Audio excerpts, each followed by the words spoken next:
Peut-on manger des champignons crus? Il s'en fiche complètement. Il devait d'abord remplir son estomac. Peut-il boire l'eau sale de la rivière? Il ne pouvait pas s'en moquer, il devait le boire d'abord. Cet homme a été bloqué à Séoul, en Corée du Sud. Il est sur une petite île déserte au milieu de la ville depuis une journée entière. La rivière est sur tous les côtés et il ne sait pas nager. Il a failli mourir étouffé quand il a touché l'eau. Il y a un pont vertical au-dessus de nous et il n'y a pas d'issue. Comment est-il arrivé ici? Hier, il s'est jeté dans le vide depuis un pont voisin. Et il a en quelque sorte été balayé ici. Il semble que Dieu ne voulait pas qu'il meure, il voulait le faire jouer à la mort. Mais maintenant qu'il est sur cette île, il ne veut pas mourir. Il ne pouvait pas retourner dans la société de toute façon. Il n'a pas à rembourser son énorme prêt. Son téléphone était dans l'eau et personne ne pouvait le trouver. S'il a la diarrhée, il a la diarrhée. Il va rencontrer le méchant qui a peur de lui. Il a commencé à forer pour le feu. Il a foré pendant une demi-heure et a abandonné. Il a allumé une cigarette avec son briquet et s'est reposé. Il s'est avéré que l'île était pleine d'ordures jetées par les gens grossiers sur le pont. Il y avait aussi beaucoup de déchets rejetés sur la rive par la rivière et beaucoup d'articles ménagers. Il a même trouvé un petit bateau canard abandonné. Le bateau était rempli de foin et il avait un lit. Je ne dis pas que c'était mieux que de louer une maison, mais il était à nouveau inquiet. Après avoir mangé des champignons crus pendant quelques jours, il a senti que son goût devenait fade. Il voulait toujours manger de la viande, mais il ne pouvait rien faire pour attraper des poils, des oiseaux ou grimper aux arbres. C'était un loser, alors il ne pouvait manger que des champignons. Jusqu'au jour où il se lavait les cheveux près de la rivière. Pendant qu'il se lavait, des poissons sont montés à la surface. Ils étaient en fait bloqués par son liquide vaisselle. Cette nuit-là, il a finalement eu du poisson grillé. Même si ça sentait le liquide vaisselle, il l'a mangé avec grande satisfaction. Il ne s'est même pas soucié des épines du poisson. Pendant la nuit, un oiseau est allé voler ses restes d'arêtes de poisson. Le lendemain matin, il a trouvé un oiseau qui avait été empoisonné à mort. Super, l'oiseau rôti est maintenant comestible aussi. Ça n'a pas le goût du sel, mais ça a toujours le goût de l'original. Sa vie devenait de plus en plus modeste. Au bout d'un moment, il a commencé à vivre. Il peut aussi jouer au golf avec des pommes de pin. Il devenait bon dans les sports nobles. Ce jour-là, elle a trouvé un sac de nouilles vide dans les bois. En regardant le sac de nouilles frites, une forte envie l'a envahi. Il voulait tellement manger des nouilles frites.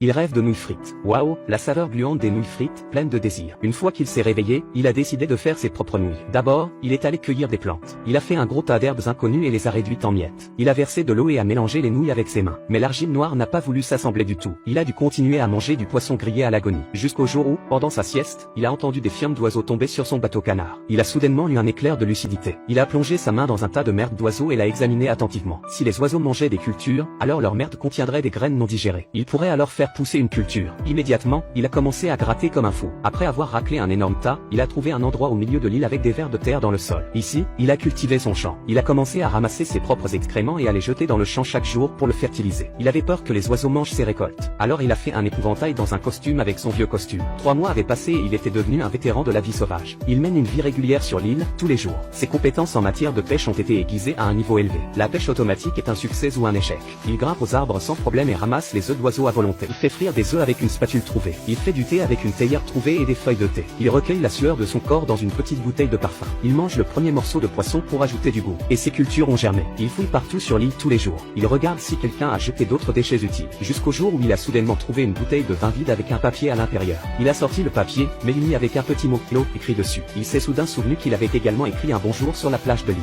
Quelqu'un lui avait répondu. Alors il a changé le mot bonjour en comment ça va. Le jour suivant, il a reçu une autre bouteille flottante avec les mots bien, merci et vous. Je suis sûr que vous avez deviné ce que le prochain dira. Ces bouteilles à la dérive signifiaient que quelqu'un observait secrètement sa vie d'homme sauvage. Ce jour-là, il a vu un petit maïs pousser sur sa tige. Il était ravi. Mais ce jour-là, un homme est apparu sur l'île, un livreur. Il lui a en fait apporté 3 assiettes de nouilles sautées, nature, oignons, fruits de mer et une collation. Il semble être du mystérieux correspondant. Il le connaissait vraiment bien. Mais après y avoir réfléchi, il a renvoyé les nouilles. Et le livreur a transmis un message. Les nouilles sautées étaient son espoir. L'espoir est bon marché s'il est facile à obtenir. Le lendemain, il a reçu une lettre avec les mots « Je suis désolé ». Un peu plus de temps a passé et toutes ces cultures étaient mûres. Il y avait des concombres, du maïs, des haricots et des poivrons. Il a cassé tous les grains de maïs et les a réduits en poudre. Il a ajouté de l'eau à la pâte et a utilisé la bouteille d'eau de son correspondant pour la rouler. Puis il le coupe en nouilles et les fait bouillir dans une marmite.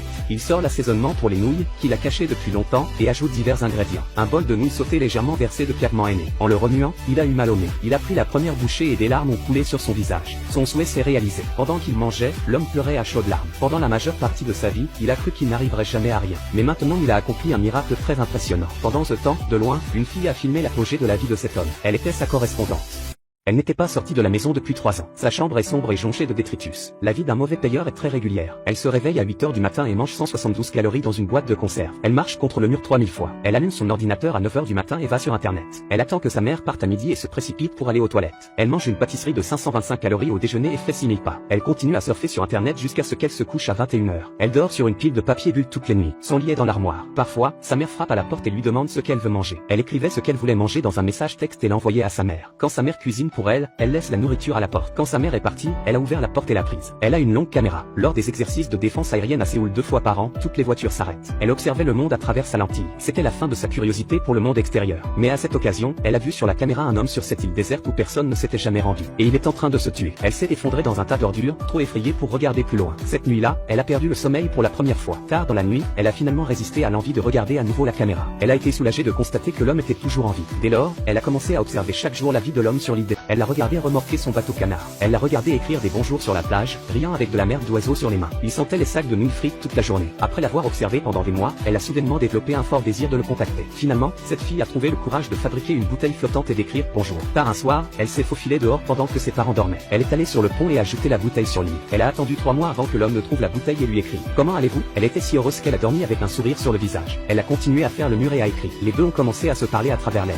Elle reste aussi dehors de plus en plus longtemps. Elle remarque aussi la bonne vie. Comme elle savait que l'homme voulait des nouilles frites, elle a appelé un livreur à emporter pour lui apporter des nouilles frites ce jour-là. De façon inattendue, il l'a rendu. L'homme lui a envoyé un message disant que les nouilles frites étaient son espoir et qu'il ne voulait pas l'avoir facilement. Elle n'avait pas entendu le mot espoir depuis longtemps. Le lendemain, elle a ouvert la porte pour parler à sa mère après une longue absence. Elle a demandé à sa mère de lui apporter des graines de maïs. À partir de ce moment-là, elle a suivi l'homme et a planté du maïs. Ces graines ont mûri en premier et elle a récolté le maïs. Il a fait des nouilles et a mangé des nouilles frites. En le regardant, heureux et pleurant, elle a ressenti la même chose. Elle a caressé la tête de l'homme sur la photo. Cette nuit, elle n'était pas dans son armoire de nuit, elle commença à dormir au clair de lune. Elle est devenue de plus en plus joyeuse. Jusqu'au jour où l'homme a écrit sur la plage qui êtes-vous, il voulait la rencontrer. Mais cela a effrayé la fille, car elle a été seule et cachée pendant trop longtemps. Elle ne lui a pas répondu.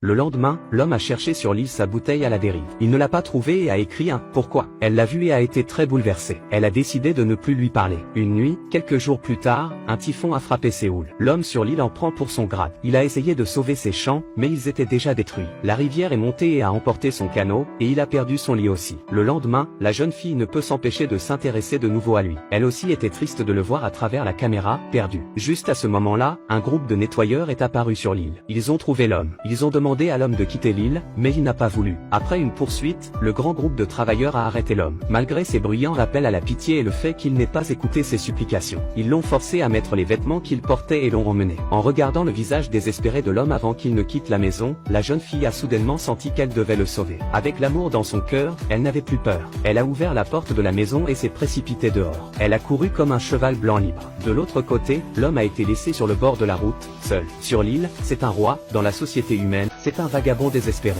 Il a regardé vers le bâtiment du 3 juin, l'endroit où il avait essayé de se tuer. Alors il prend un bus et se rend à nouveau là-bas. Il a sorti son portefeuille d'il y a longtemps et l'a passé dans le lecteur de cartes, et ça a marché. Il pleurait et riait. La fille court toujours. Elle voit les bouteilles et les chaussons sur le sol et sait qu'il est devant. Elle entend un passant dire qu'il y a un étrange sans-abri à l'arrêt de bus. Elle le poursuit, mais le bus est déjà parti. Il ne pouvait pas le rattraper de toute façon. Elle a dû s'arrêter et pleurer. Elle ne pouvait pas le sauver, et il n'y avait personne d'autre pour la sauver. Elle pleure et s'en va, comme un cadavre ambulant. Soudain, la sirène du raid aérien retentit. C'est l'exercice biannuel du raid aérien à Séoul. Tous les véhicules doivent s'arrêter pendant ces exercices. Elle se retourne et sourit. Elle a couru dans sa direction à nouveau. Finalement, elle a pris le bus. Elle le trouve en larmes parmi les passagers consternés. Il s'approche doucement de lui et lui parle. Elle se présente en anglais. Elle lui demande qui êtes-vous? Dès qu'il a entendu cela, l'homme a su qu'elle était l'amie qui était avec lui depuis le début. En la regardant, il a souri. Il y a une île dans le cœur de chacun. Il est parfois rempli d'ordures, parfois frappé par des tempêtes. Mais si vous plantez des fleurs sur l'île, alors un jour les anges regarderont.